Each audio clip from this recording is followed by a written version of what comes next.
ఈరోజు ఎదురైన అవమానాన్నే చూస్తున్నావు కానీ రేపు దేవుడు నిన్ను ఘనపరచబోతున్న సంగతి నువ్వు ఎందుకు దృష్టించవు?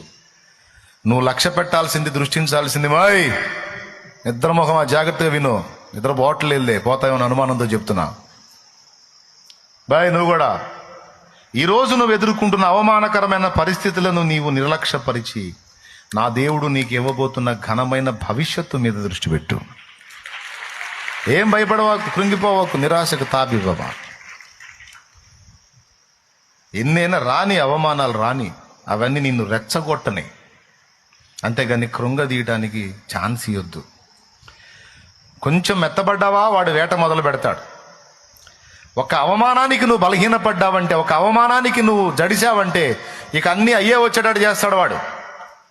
ఆహా కొద్దిగా లొంగాడండి, ఇంక వదిలిపెట్టకూడదు, కాస్త లొంగిందండి ఈ పాయింట్లో, ఇంక వదిలిపెట్టకూడదు, ఇంకా లేవకుండా తొక్కాలని పదే అయ్యే ఎదురయ్యేటట్టు చేసి నీ మనసును కకావికలం చేసి నేను అడుగు కూర్చోబెడతాడు. కాబట్టి నువ్వు అలాంటి కృంగుబాటుకు ఎడమియొద్దు. క్లియర్గా